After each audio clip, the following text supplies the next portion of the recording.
What's up, leopards? This is how you do the Ostinato assignment. Hopefully you've just clicked this link to get to this video, and after you watch this video, you're going to go to the next slide and click on the button that says click here, or on the picture, whichever, doesn't matter.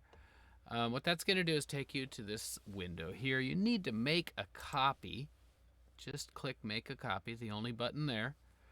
And then you get to design your own ostinato, okay? This is just going to be something you'll clap, and you just take any one of these different notes and drag it into one of the boxes. It's pretty simple, but I know it's going to be fun because I've done it.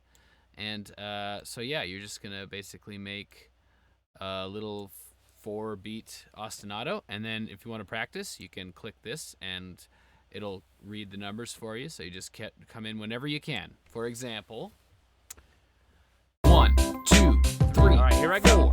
1, 2, 3, 4. Ta-dee, 2, 3, 4. Ta-dee, 2, 3, 4. Ta-dee, 2, 3, 4.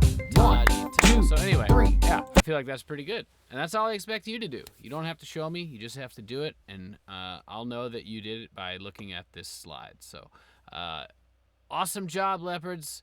Happy new version of learning. It's going to be lots of fun, but lots of changes, so hang in there. And I look forward to seeing you soon. Bye-bye.